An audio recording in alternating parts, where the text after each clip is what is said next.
स्पर्श, a story which touch your heart।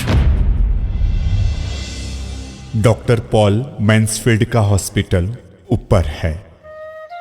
एपेलेसियाना पहाड़ी प्रदेश के कोयलों की खानों के बीच में बसा हुआ गरीब ग्रामवासियों का एक गांव। उस गांव में शहर से एक डॉक्टर आकर बसा। नाम उसका डॉक्टर पॉल मैन्सफील्ड। उस जमाने में डॉक्टर बहुत ही कम होते थे। पढ़ाई में बहुत तेज थे पॉल मैन्सफील्ड। जब वो डिग्री लेकर इंस्टीट्यूट से बाहर निकले, कई बड़े डॉक्टरों ने उनको अपने साथ पार्टनरशिप का ऑफर किया। अगर उन्होंने वो ऑफर स्वीकार कर लिए होते तो प्राइवेट हॉस्पिटल खोलकर अपनी काबिलियत द्वारा खूब पैसा कमा सकते थे, पर वो किसी अलग ही मिट्टी के बने हुए थे। उन्होंने अपनी आत्मा की आवाज सुनकर इन गरीब लोगों की सेवा, उनके बीच में रहने का नक्की किया। इस गांव के आसपास 50 माइल के अंदर वो अकेले डॉक्टर थे। गांव के मुख्य बाजार के किराने के ऊपर के माले पर उन्होंने एक पाटिया लटकाया था जिसमें लिखा था डॉक्टर पॉल मैन्सफील्ड का हॉस्पिटल ऊपर है। उसके बाद उनका सेवा यज्ञ शुरू हुआ जो पूरे 40 वर्ष तक चलता रहा। उस विस्तार के हर एक गरीब के लिए उनका छोटा रोम का हॉस्पिटल भगवान के घर जैसा था। उस छोटे से रोम रूपी हॉस्पिटल में वो छोटे बच्चों को ऑपरेशन भी कर देते थे, किसी को टाके लगाने हो तो वो भी लगा देते थे, कोई बुलाने आता तो पहाड़ियों पर आई हुई अंधेरी गंदी झोपड़ियों में विजिट करके भी पेशेंट का इलाज कर देते। दर्दी की बीमारी ज्यादा गंभीर हो तो 50 माइल दूर जो बड़ी हॉस्पिटल है उसमें भी शिफ्ट करने की व्यवस्था निस्वार्थ भाव से कर देते। उस विस्तार के हर एक लोग के वो स्नेही बन गए थे। विस्तार की बस्ती अतिशय गरीब थी। बहुत दयनीय परिस्थिति में वो जीते थे। इलाज का खर्च वो दे सकते तो देते, नहीं तो हाथ जोड़कर आभार मानकर जाने को भी उनको छूट थी। कभी कभी कोई चीज वस्तु देखकर वो ऋण से मुक्त होने की कोशिश करते। ऐसे भी डॉक्टर को इन सब की कहां पड़ी थी। वो बंदा तो भगवान का एक कार्य मानकर यह सेवा देता था।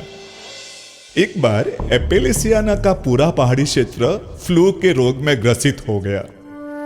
लोग खूब हैरान परेशान थे। रोग के कारण कई लोग मृत्यु को प्राप्त हो चुके थे। उस वक्त डॉक्टर रात दिन देखे बिना बस लोगों की सेवा करते रहे, उनका इलाज करते थे। घर घर जाकर इंजेक्शन दवा पहुंचाते। भूख प्यास थकान नींद ये सब क्या होता है वो भूल चुके थे। कभी ज्यादा थकान के कारण 2-4 क्षण आराम करे तो कोई आ जाता, वो जाग जाते उनकी झोपड़ी की और अपना बैग जरूरी सामान लेकर रवाना हो जाते। लेकिन एक दिन आया कि डॉक्टर खुद फ्लू के चपेट में आ गए। थके हुए भूखे शरीर पर फ्लू का असर भी ज्यादा हुआ। वो बच नहीं पाएंगे ऐसा ख्याल भी उनका आ गया। एक दिन उन्होंने अपने हॉस्पिटल की बैलेंस बुक निकाली जिसमें हर एक दर्दी के नाम और उनके बैलेंस लिखे हुए थे। उन्होंने सबके सामने नो बैलेंस पेड ऐसा लिख दिया और उसके बाद उन्होंने अपना शरीर छोड़ा। उनकी अंतिम यात्रा में भाग लेने के लिए दूर दूर पहाड़ियों में बसते कई गरीब लोग उस दिन अपना काम बंद करके शामिल हुए थे। ऐसी जनमेदनी इतनी भीड़ किसी व्यक्ति ने आज तक किसी प्रसंग में नहीं देखी थी। कब्रिस्तान की तरफ जा रही भीड़ में हर एक की आंखों में आंसू थे। डॉक्टर की शव पेटी तैयार किए हुए गड्ढे में उतारने के बाद परंपरा के हिसाब हर एक ने एक एक पत्थर कब्र पर रखा। जब आखिरी पत्थर रखा गया तब वो ढेर 6 फुट की ऊंचाई तक पहुंच गया था। सभी ने पत्थर रखने के बाद फिर आखिरी में पादरी आए। उनके हाथ में एक पाठिया था जो किराने की दुकान में पहले माले पर लगा हुआ था।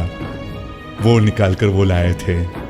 उन्होंने अपने हाथ में रहे हुए पाटिये को पत्थर के ढेर पर छोटी पर लगाया।